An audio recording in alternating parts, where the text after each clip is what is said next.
Jeffrey Lynn. I have a story to tell you. My story is about fabrics and folks like you, and that engrossed young couple over there.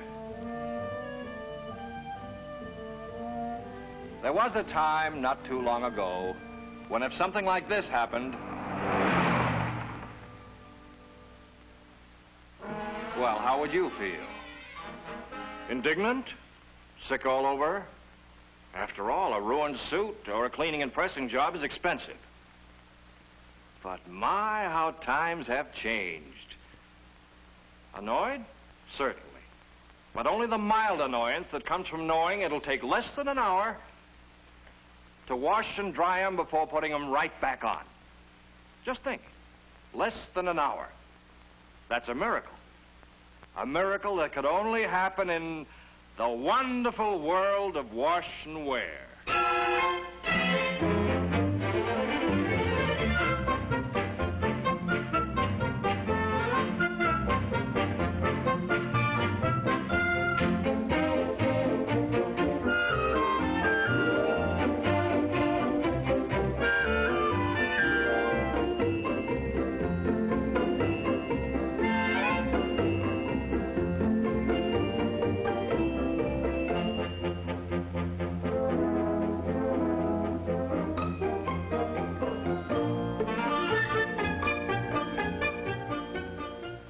Yes, something besides the time has changed.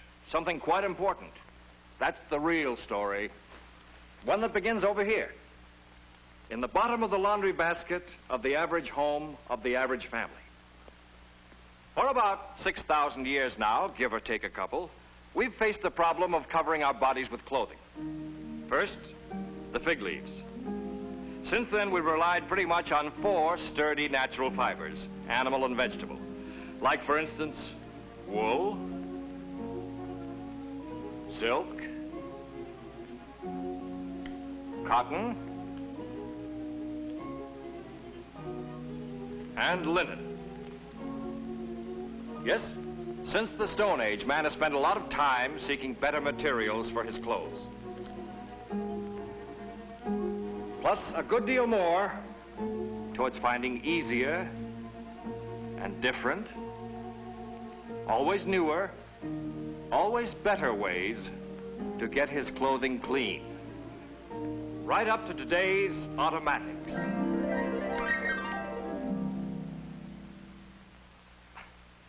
But we all know that the fabrics we used couldn't always be cleaned by washing. Wool, for example. Raw and processed wool, just sheared. Wool's always been and is a leading warmth fiber, for outerwear especially. Has excellent wrinkle resistance, good draping qualities, is easily dyed, a lot of design appeal. Yet no matter how we bettered our laundry methods through the years, this little woolly lamb just won't cotton to washing. True, some wool items can be hand washed, but even so,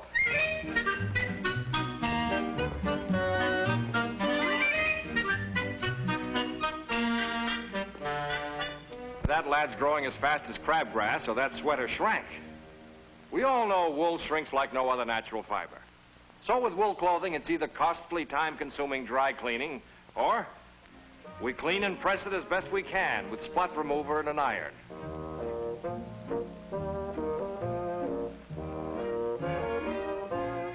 Used to be some guys even pressed their pants under the mattress. The newspapers prevented the springs from leaving impressions. So while better washing methods solved some of our washing problems, we knew further progress might be found in something other than natural fibers for our clothes. Textile manufacturers, clothing makers, fabric designers all asked, what can we find that's an improvement over wool or blends with it? What looks, feels, drapes, fashions better than wool? And for that matter, cotton, linen, and silk. We Americans go for that kind of challenge. We said, find something with all the good things of natural fibers and none of the drawbacks. That's when the test tube boys knuckled down to work.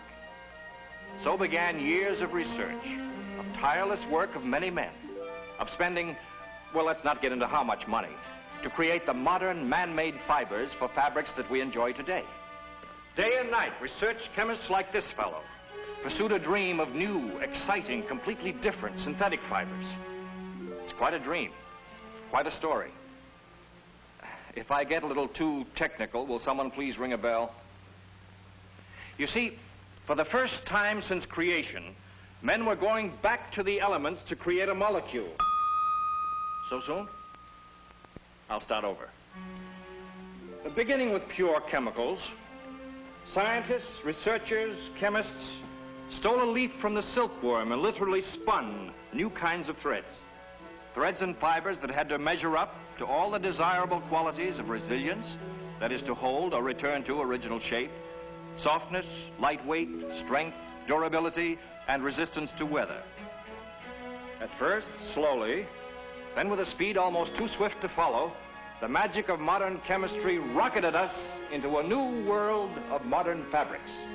Continuous, exciting technological discoveries gave us such man-made fibers as rayon and acetate, and such synthetics as nylon, acrylan, dacron, orlon, beryl, cresslan, dynel, zephyrum, and many others, including the new resin-treated cottons. Of all these, however, the big three soon proved to be nylon, dacron, and orlon. Why? Because they measured up to every expectation for their basic reason for being.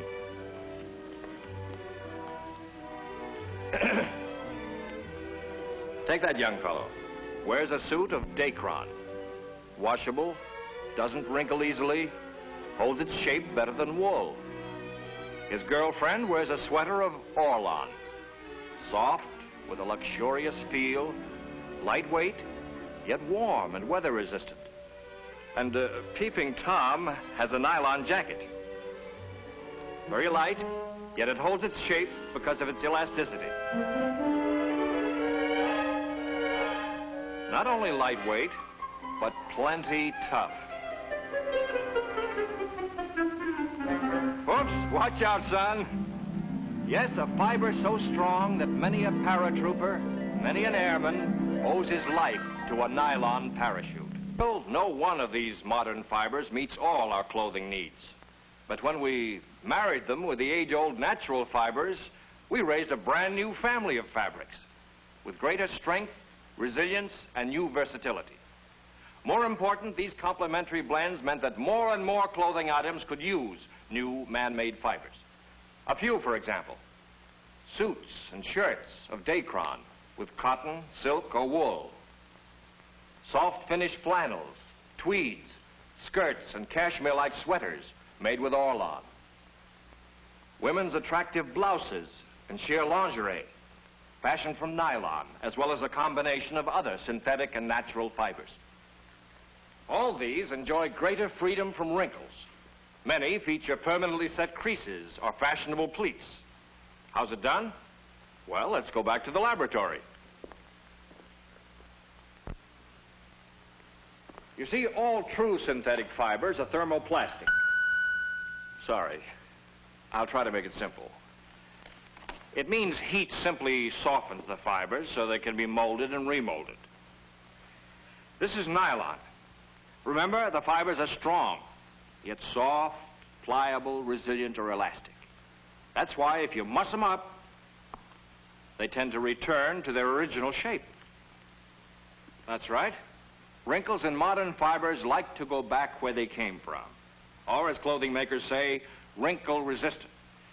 Now, when you wash modern fibers, you actually help to banish wrinkles as the fabric seeks its original shape. Know why? Water and detergent, sure.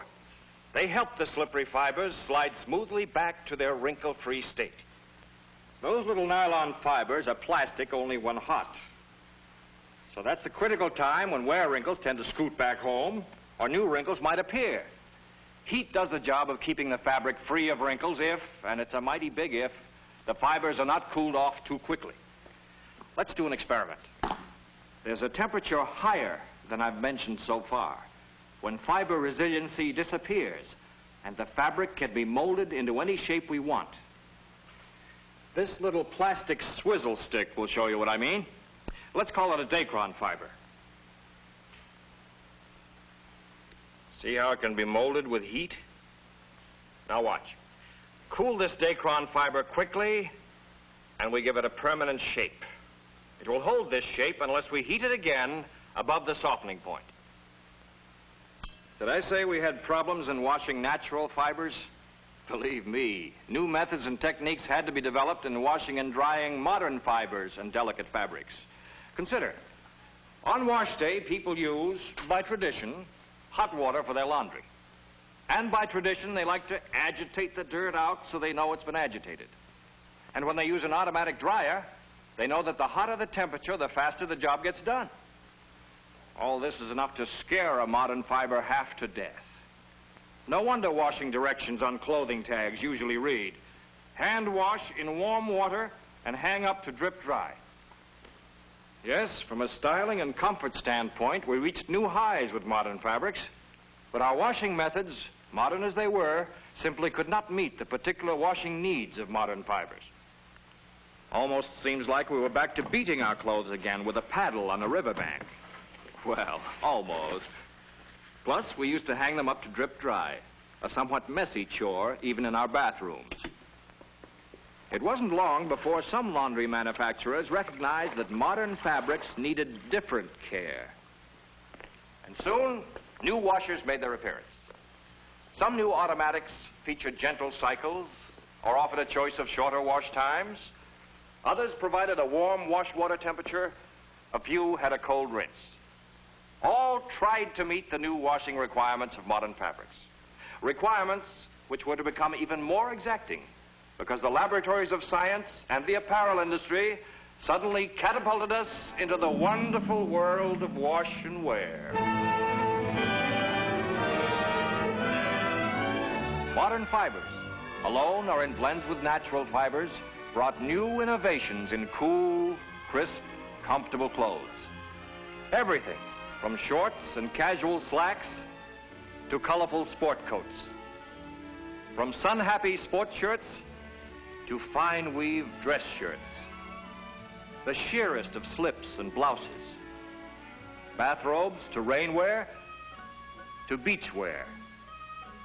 At first, summer wear, then all-weather wear. Suits and topcoats for men. Fashionable sweaters, skirts, and synthetic furs for women. Even, believe it or not, tuxedos. Modern fibers in fashionable weave fabrics soon accounted for 1 out of every 3 sales. Based on the increasing usage of wash and wear, manufacturers are expecting to more than double today's output within the next 2 or 3 years. For example, they'll turn out 3,440,000 suits, 5,500,000 jackets, 13,900,000 slacks, and 21,900,000 business shirts. A success story, climaxed only by modern apparel clearly associated with the word automatic. The automatic suit. I'm wearing one now. A suit designed to be repeatedly worn, then washed in an automatic washer, and tumble dried in an automatic dryer, then worn immediately. With the creases and pleats still in place, but with the wrinkles gone. Small wonder it's called a limited care item. But to give it even limited care requires certain basic musts. Knowing them will help you in buying wash and wear. Generally speaking, these are warm wash water, short washing cycle, gentle agitation, water cool down, gentle spinning, cold rinse, right drying temperature, and drying cool-off. But speaking specifically, laundry research specialists asked, what is warm? Here's a shirt washed in water that wasn't hot enough. The wear wrinkles, especially around the belt line, just couldn't return to their original position and disappear. We call this losing their plastic memory. This skirt was washed in water that was too hot. These aren't wear wrinkles. They were put in by draining and spinning action. They were set because the hot water wasn't tempered with cold. Looks like the dryer temperature did some work in unmolding some of the preset pleats. Could be the lady's temperature went up a bit too when she saw the results. Actually, washing temperature should be over 120 degrees, but always under 145 degrees. And certainly drying temperature should rarely be more than 20 degrees hotter. Remember our little experiment? We found heat was very important, not just to remove soil or to dry faster, but because heat must remove all wear wrinkles without disturbing preset creases and pleats. And what is gentle? Certainly not the bongo drum agitation that manhandled this delicate garment. Specifically, wash and wear must be laundered in water that is medium, only long enough to remove soil, gently at low agitation speed to protect delicate fibers, and in water that is cooled down gradually prior to rinsing. This protects and sets the fibers so that wrinkling is minimized during the rinse and spin action. Wash and wear garments must never be compressed while they are hot. They should be rinsed in cold water, gently spin dried at a low speed to extract most of the water for drying and avoid setting in wrinkles. Finally, they should be tumble dried at the right temperature with a proper cool-off period. A tall order? It most certainly is. No wonder wash and wear makers tell you to follow your automatic's instructions to the letter, assuming the washer can do the job. With one automatic laundry pair, you can. And here it is. The RCA Whirlpool Imperial Mark 12. A truly miraculous washer and dryer. Each with its own special wash and wear cycle. Each completely equipped to meet every exacting requirement of the most modern wash and wear fabrics. And just as important, they provide the head of the family with all the carefree advantages of completely automatic, lint-free laundry service. Everything is simplified with this color-keyed control panel. Watch. She just turns the automatic fabric guide to the modern fabrics used in wash and wear. Dacron, nylon, Orlon, plus embossed cottons and blends. Reading across the fabric guide, we automatically see the correct settings for every operation. With every control, color keyed to the fabric guide. She simply dials to color. No guesswork. No need to refer to complicated instruction books to achieve the best, the safest, the desired results. According to the automatic fabric guide, and remembering the basic musts, she selects the low agitation and spin speed. She selects cold tap temperature rinse water and medium wash water temperature. Now, she selects the special wash and wear cycle and a 4-minute wash time. The only actual decision she makes is how much water to use, and that simply depends on the size of a wash and wear load. She can choose an infinite water level for greatest economy on partial loads. Filled, and with all the clothes in, well, almost all in, and with the water level reset, washing begins. 4 minutes wash time. Apparel washed so gently in her favorite detergent at low agitation and by thorough, balanced circulator washing action.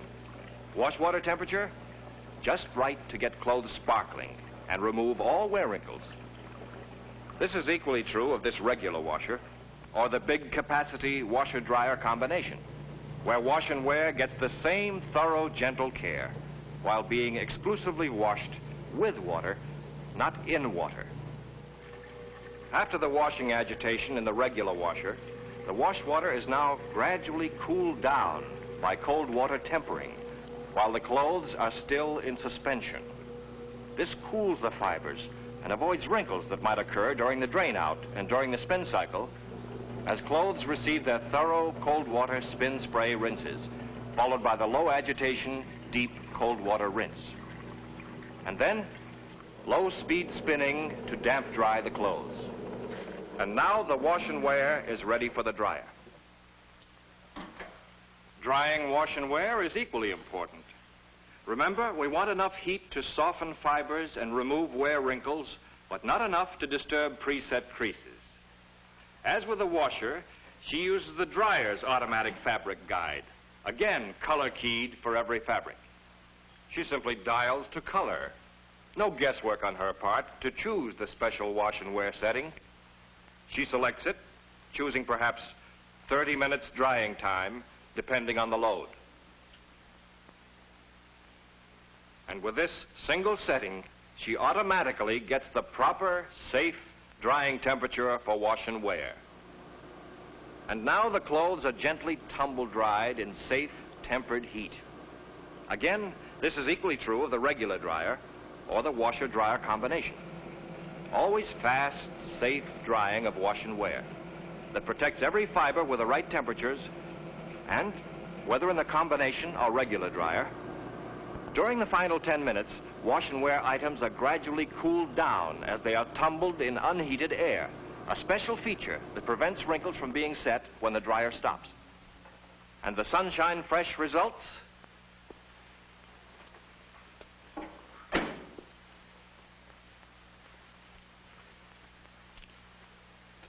The wash and wear suit, the wash and wear dress, ready to wear. Trouser creases razor sharp, dress pleats all in place. Seems like a miracle. And it is. The most modern, the most automatic washing and drying service to match the most modern fabrics in family wear.